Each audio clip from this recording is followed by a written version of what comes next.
반갑습니다. 구만수입니다. 오늘은 화면에서 보시다시피 기획부동산 피해 유형에 대해서 살펴보기 첫 번째 시간을 한번 가져보도록 하겠습니다. 저번 주에 기획부동산에 대해서 피해 예방법이라고 제가 유튜브에 올렸습니다.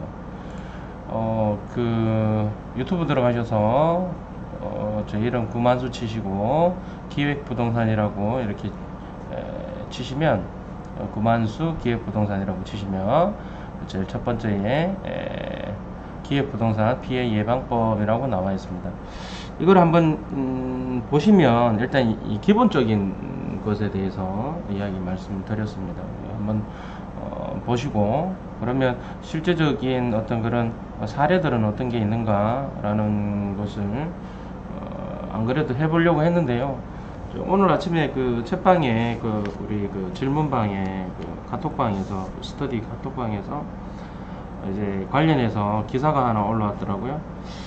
기사를 한번 보면서 이 내용을 한번 살펴보도록 하겠습니다. 우선 기사부터 한번 이렇게 들어보도록 하겠습니다. 한옥마을이 들어선다는 부동산 업체의 거짓 광고에 속아 시세보다 비싼 값에 땅을 산 투자자들의 피해가 잇따르고 있습니다. 알고 보니 이곳은 산 정상부인데다 경사가 가팔라서 한옥마을은커녕 주택조차 지을 수 없는 곳이었습니다. 손원혁 기자입니다. 해발 377m 경남 김해 도심에 있는 산입니다. 75살 김모 할머니는 3년 전 이 산에 한옥마을이 들어설 거라는 부동산 업체의 말을 듣고 1,500여만 원을 들여 땅을 샀습니다. 그런데 김 할머니가 산 땅은 산 중턱이 아니라 정상부였습니다. 여기 와서 설명을 하니까 이 땅이라고 생각하고 샀지. 정말 깔깔 끓어서 없는 돈이 아들한테 짐이 되지는 않아야 되겠다 싶은 생각에서. 문제는 이 땅에 한옥마을을 지을 수 없다는 겁니다. 산 정상부의 경사도가 30도 이상이어서 김해시가 정한 주택지 허용 경사도 21도를 넘어서기 때문입니다. 여기는 35도이기 때문에 기준을 초과해서 도저히 개발을 허가할 수 없는 그런 땅이 되겠습니다. 산 정상부를 사들인 기획부동산 업체 측은 땅을 살 사람을 데려오면 거래가의 최고 10%를 지급한다는 다단계 방식으로 투자자를 모았습니다. 3.3제곱미터당 평균 30만원 선, 시세보다 4~5배 비싼 값에 팔았습니다. 지금까지 확인된 투자자만 350여 명, 금액은 100억 원이 넘는 것으로 추산됩니다. 2년 안에 땅값이 오르지 않으면 원금을 돌려주겠다는 약속도 지켜지지 않고 있습니다. 시행사 인증하고 있어가지고 지분자들 모아가지고 저희들이 한번 설명을 할 건데, 경찰은 투자자들의 고소가 잇따라 접수됨에 따라 수사에 착수했습니다. TBS 뉴스 손원혁입니다. 자, 일단 여러 가지 이야기가 나왔죠.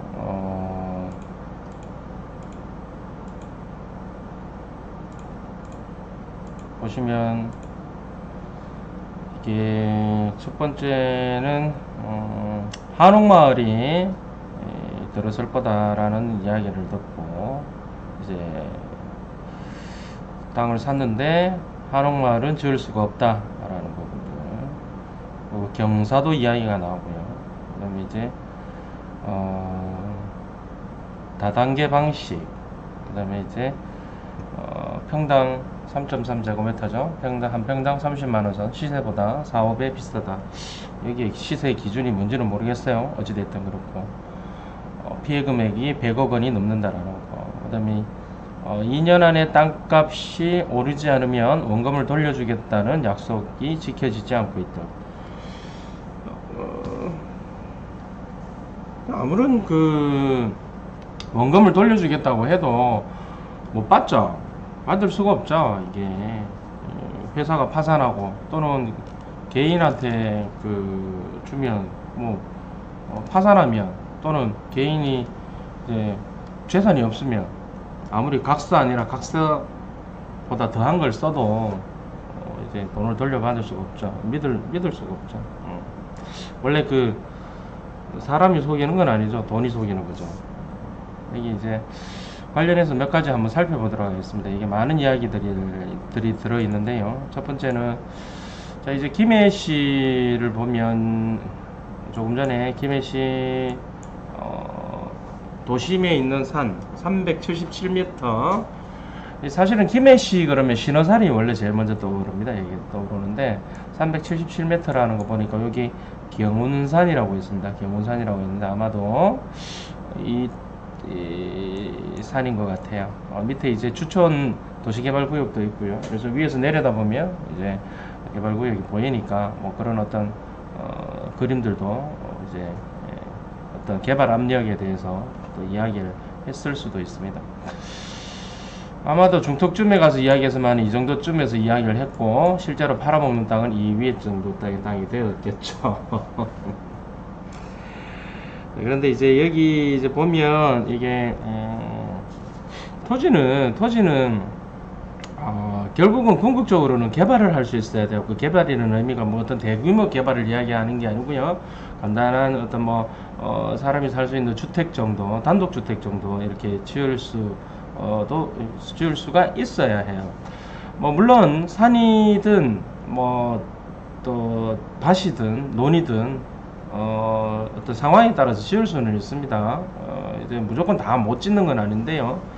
기본적으로 이제 주택을 지을 수 있도록 건축물을 지을 수 있도록 허용한 지목상 28가지 중에서 대가 아닌 경우에, 그러니까 이를테면 임야, 산, 지금 이야기하고 있는 임야, 그 다음에 전, 밭, 그 다음에 답, 논, 이런 경우에는 어떤 일정한 절차를 거쳐야 됩니다.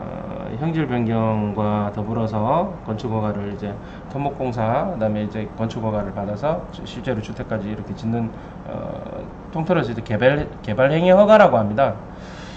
이거를 이제 하기 위해서는 될 수 있는 것이 있고 될 수 없는 것이 있습니다. 예를 들어서 대에 건축허가를 받는 것은 이게 기속행위라고 해서요. 서류가 합당한 서류가 들어가고 그 법 규정에 맞는 서류가 들어가게 되면 무조건 허가를 내어주게끔 되어 있습니다. 이에 반해서 개발행위 허가는 허가를 내어줄 수도 있고 내어주지 못할 수도 있어요. 이것은 개발행위 허가는 재량행위라고 합니다. 그래서 건축허가와 개발행위 허가는 상당히 차이가 많이 납니다. 물론 건축허가가 개발행위 허가의 큰 다이어그램상 안에 이제 들어가 있긴 해요. 하지만 대표적으로 도시지역과 비도시지역 이렇게 따져봤을 때에 비도시지역은 거의 개발행위 허가, 정확한 건 아닙니다만은 대체적으로 해요. 그다음에 이제 도시지역은 이제 건축허가로 이렇게 나눠지는데요. 도시지역에도 논밭이 있어요. 그렇기 때문에 그런 것은 또 개발행위 허가를 해야 됩니다. 단편적으로만 생각하지 마시고요. 큰 그림만 이렇게 생각하시면 됩니다. 이제 첫 번째 이제 그 뉴스의 내용을 보면, 일단 이제 주택을 짓지 못하는 이유가 여러 가지가 지금 있는데, 그 중에서 가장 큰 것이 산 꼭대기에 있다.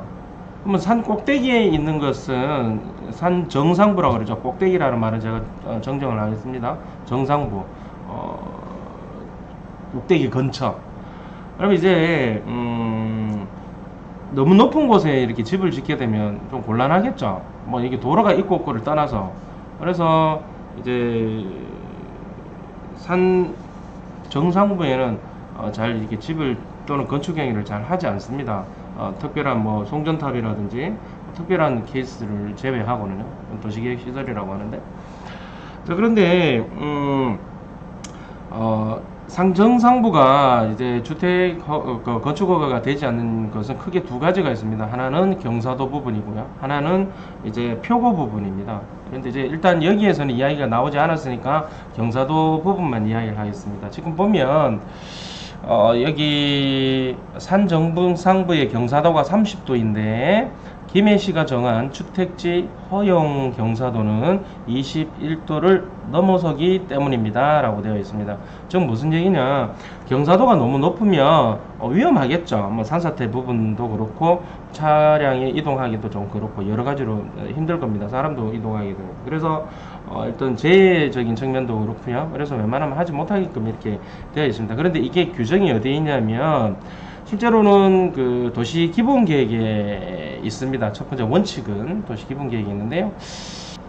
네, 얘가 바로 그 김해시 이 도시 기본 계획입니다. 도시 기본 계획의 이제 목표를 보게 되면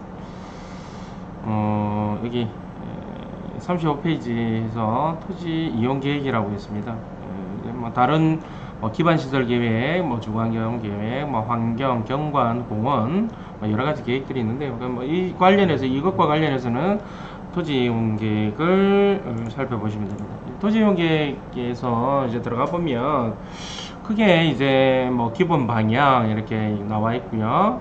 이제 한 페이지 내려가 보시면 개발 가능지 분석이라고 있습니다. 여기에 분석 기준에서 기개발지, 그다음에 개발 억제지, 개발 불능지, 개발 가능지 이렇게 되어 있습니다. 그러면 기존 개발지는 이미 개발이 되어 있다라는 곳이겠죠. 그리고 이제 개발 억제지가 있습니다. 개발 억제지는 아무래도 이제 농업진흥지역이라든지 보전산지라든지 이 공원, 뭐 도시계획 시설 공원도 마찬가지고 용도구역인 그 도시자연공원구역이나 자연공원법에 뭐 국립공원 뭐 다 포함이 됩니다. 그 다음에 이제 개발 불능지가 나옵니다. 개발 불능지를 보시게 되면 일단 이 개발 불능지 외에 이제 이런 거 빼고는 전부 다 이제 개발 가능지가 되겠죠. 말씀드린 대로 개발 불능지가 아까 볼까요? 신문기사에 나온 거 보면 개발 불능지는 토지의 물리적 환경상 개발을 불허하는 토지로서 표고가 200m, 아까 말씀드렸죠. 200m 이상. 그 다음에 이제 경사도가 여기 경사도가 아니라 이제 잘 보시면 경사 25도라고 되어 있습니다. 경사 25도 이상의 토지와 하천으로 설정하였으며 제도상 개발이 불허되는 개발 제한 구역을 포함하도록 한다. 이렇게 됐습니다. 여기 김해시는 이런 조건을 가진 곳은 개발이 불능하다, 안 된다라고 되어 있는 겁니다. 자, 여기 경사 25도로가 되어 있는데요. 조금 전에 그 신문 기사를 보게 되면 지금 어떻게 되어 있냐면 산 정상부의 경사도가 30도 이상이어서 라고 되어 있습니다. 여기 제가 여러분들이 한 가지 토지 공부하면서 한 가지 아셔야 될 게 뭐냐면 여기 경사도라는 말이 나오죠. 경사도가 30도 이렇게 되고 김해시가 정한 주택지 허용 경사도는 21도를 넘어서기 때문입니다 라고 되어 있습니다. 이거 틀렸어요. 이게 틀렸어요. 왜 그러냐면 경사도는 퍼센테이지를 사용합니다. 경사도는 그러니까 수평 길이 수직 길이를 수평 길이로 나눠서 100을 곱하면 퍼센테이지가 나오는데요. 이 퍼센테이지가 경사도, 그러니까 다른 말로 경사율이라고 합니다.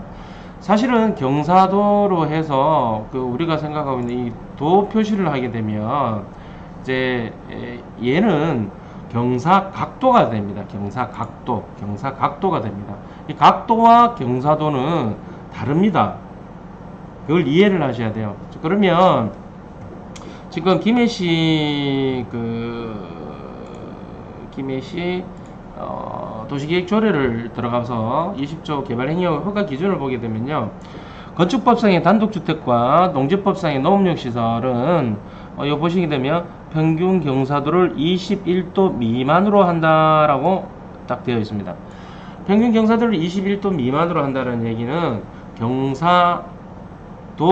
도를 21도 미만으로 한다니까 경사율이 아니고 경사각도라는 얘기입니다. 자, 경사각도가 21도 미만이면 한 이 정도 되겠죠. 21도 경사각도. 이 정도 되겠죠. 물론 이제 전문적으로 이제 하는 사람들이야 당연히 평균 경사도를 찍어내겠지만 얘의 가장 큰 문제점이 뭐냐면 표고라든지 경사도라든지 얘네들이 뭐 경사각도가 됐든지 경사율이 됐든지 이게 사실은 중요한 게 아니고요. 어찌됐든 가장 중요한 거지 얘네들이 지금 토지 이용 계획 확인서에 나타나지 않는다라는 거죠. 우리가 토지 투자 공부를 하러 이렇게 강의를 들으러 가보면 토지 이용 계획 확인서에 대해서 이렇게 분석을 할 줄 알아야 된다고 이제 설명을 하죠. 설명을 하는데 가셔보면 이렇죠. 볼까요?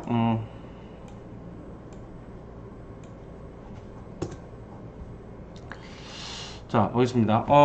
이제 소재지, 토지용 계획 확인서, 이게, 인데요. 저기, 소재지, 주소 나오고, 지목 나오고, 면적 나오고, 개별 공시지가 나오고, 그 다음에 이제, 국토의 계획 및 이용에 관한 법률상의 지역주구, 그 다음에 다른 법률상의 지역주구. 이거 굉장히 중요하죠. 이제, 토지이용 규제 기본법 시행령 제9조사항 각 호에 해당되는 사항. 이게 경고적인 상황들입니다. 이런 어떤 도시계획 변화가 있으니까 여기는 살려면은 신중하게 접근을 해라. 어떤 그런 종류의 것들이에요. 그 다음에 이제 도면 나오고, 그 다음에 이제 법례 나오고, 축척 나오고, 이렇게 나오죠. 그 어디에도 표고라든지 아니면은 이제 경사도 또는 경사각도라는 것이 나오질 않습니다. 그러니까 뭐 일반 사람들도 젊은 친구들도 결과적으로 잘못하면 혹해서 넘어갈 수 있는 부분이 있고 어른들뿐만이 아니라 이렇습니다. 이런 부분들이 아주 사실은 좀 문제다. 아직까지는 이러한 부분들에 대해서 시스템 국가 시스템 상에서는 이게 다 이렇게 이제 맞춰주기가 저기 시스템에서 업로드 시키기가 힘든 것으로 이렇게 되고 있습니다. 그러한 것들이 큰 문제가 되고 있죠. 이제 다시 돌아가서 여기 돌아가는 게 힘들어. 자, 그렇습니다. 이런 토지용 계획서를 안다 손치더라도 또 분석할 수 있는다 손치더라도 이 각 시군의 도시기본계획상에 허용되는 개발 가능지와 개발 불능지의 기준이 되는 표고와 경사도를 모르면 조금 전에 보셨던 그 신문 기사에 산 정상부에 한옥마을이 들어선다라는 어떤 그런 부분에 대해서 혹하고 속아서 넘어가실 수 있다라는 거죠.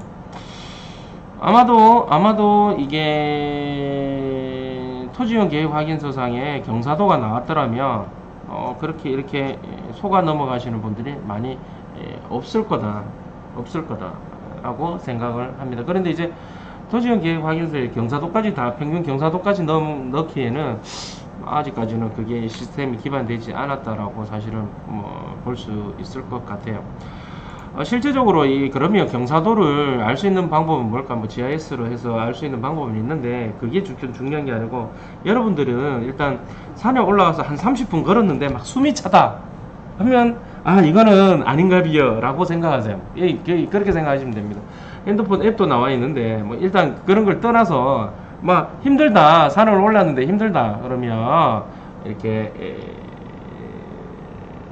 가시면 이건 아니다, 이 땅은 아니다 라고 이렇게 생각을 하시면 됩니다. 그런데 조금 전에 이제 보셨죠, 산 중턱에 가서 땅 설명을 해놓고 나중에 알고 보니까 땅의 그 위치는 어디더라? 산 정상이더라.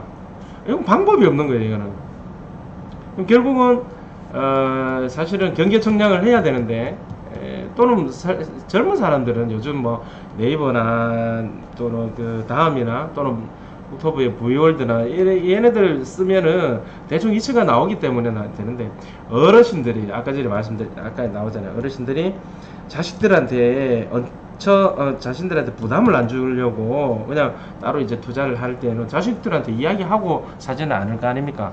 그러니까 근데 이제 그분들은 아무래도 이제 정보 해석 능력이 떨어지고 컴퓨터 사용 능력이 아무래도 젊은 사람들에 비해서 잘 못하시니까 굉장히 힘든 상황들이 사실은 벌어지죠. 속아 넘어가게 되죠. 그래서 사기 치는 놈들은 항상 인터넷에 강의 수강생 모집을 안 해요. 거의 대부분 그 신문에다가 광고를 해요. 왜냐면 인터넷에 광고를 해서 모이는 사람은 인터넷에 능숙한 사람들이에요. 그러니까 인터넷에 능숙하니까 얘네들은 잘 안 속아. 다 뒤져보니까. 근데 이제 신문 광고를 해서 공짜 강의다, 무료 강의다 이렇게 오라 해가지고 거기서 이제 이야기를 합니다. 심지어 제가 한번 들으러 갔는데 그 강의는 도시계획 기술사하고 맨날 술 먹으면서 기본계획입니다. 도시기본계획, 이제, 아까 전에 보신 것도 김해시청 들어가면 있습니다. 도시기본계획인데, 그 도시기본계획이 기술사한테, 도시계획 기술사한테 막걸리 받아주고, 이렇게, 얻었다면서, 직접 제가 들었어요. 그 강의를. 근데 참, 거기서 한 소리, 제가 도시계획 기술사잖아요. 한 소리 하려다가 말았는데. 그렇습니다. 거의 사기치는 사람들은, 사기치는 사람이라 단정 지을 수는 없겠죠. 근데 이제 패턴들이, 이제 그런 분들은 수강생들을 이제 어르신들 상대로 하기 때문에 이제 신문 광고를 냅니다. 신문 광고를 내서 사람들을 모이게 하고, 그 할아버지 할머니들은 잘 모르시니까, 아무래도 인터넷 검색이라든지 이런 거에 대해서 잘 모르시니까 결국은 이 속아 넘어갈 확률이 굉장히 높더라. 이렇게 보시면 됩니다. 이 경사도 부분, 경사율 부분 항상 좀 고민을 한다고 해서 해결될 일도 사실은 아닙니다. 그 부분은 있습니다. 그러니까 모르면 안 사는 게 답입니다. 그리고 여기 보시면 다단계 방식, 제가 피해 예방법 첫 번째 만들어 놓은 거에 보면 이런 땅들을 파는 사람이 지인들입니다. 가까운 사람들. 요즘은 이제 전화해서 땅 사세요 하는 사람 없어요. 땅 사세요 하는 사람은 있는데 그렇게 해서 땅을 사는 사람은 별로 없더라는 거죠. 그러면 이제 주변에 친한 친구, 제가 심지어는 그런 사람까지 봤어요. 학교 선생님이에요. 고등학교 선생님인데 예체능 선생님인데 학부형이 예체능 선생님한테 그 땅을, 기업부동산 땅을 팔았더라고요. 아마 파는 그 학부형도 잘 모르고, 나도 샀으니까 좋은 것 같아서 사세요 이런 식으로 했겠죠. 그러니까 몰라. 파는 사람도 몰라요. 자, 지금까지 확인된 투자자만 350여 명이고 100억 원이 넘는다. 자, 그리고 말씀드렸잖아요. 2년 안에 땅값이 오르지 않으면 원금을 돌려주겠다는 약속도 지켜지지 않는다. 여러분들 생각을 해보세요. 이건 민사잖아요, 민사. 아무리 각서 쓰고 확인 그 시기를 써도 소용이 없어요. 여러분들 공부하시면 되니까 물건과 채권의 관계죠. 이 채권은 방법이 없어요. 배째라 하면 진짜 배째면은 내가 이제 잡혀 들어가잖아요. 이제 배째봐야 똥밖에 안 나오고. 그러니까 상대방이 돌려줄 재산이 없으면 이게 아무리 써놔도 소용이 없다라는 거죠. 지역주택조합에 보면 그 조합에서 조합업장 명의로 각서 써주고 이런 거, 그걸 믿을 수 있지 않느냐라고 생각해요. 또 심지어는 신탁회사에 돈이 들어가니까, 지역주택조합 같은 경우에 신탁회사에 돈이 들어가니까 마치 신탁회사에 내가 돈을 넣으면 이 돈은 사용되어지지 않는다라고 생각하는데 아니에요. 신탁회사에서 돈을 갖고만 있을 뿐이지 사업시행자가 돈이 필요해서 달라 그러면 줘야 되는 거예요. 그럼 나중에 다 쓰는 거야. 그러니까 이제 이 새끼들 다 때려 죽여야 돼. 진짜 나쁜 놈들 너무 많아요, 이 세상에. 그러니까 제가 항상 이야기하자면 모르면 사지 말라고. 그러니까 공부를 완벽하게 해서 할 거면 몰라도 어설프게 알고 이렇게 접근하게 되면 또 이런 식으로 당하게 됩니다. 자, 이게 이게 한 개뿐이겠습니까? 많습니다. 여러 가지 많은데 앞으로 이런 사건들 또는 이런 케이스들이 나올 때마다 제가 한 꼭지씩 이래서 동영상을 만들어 보도록 하겠습니다. 자, 일단 여기까지 하겠습니다. 고맙습니다.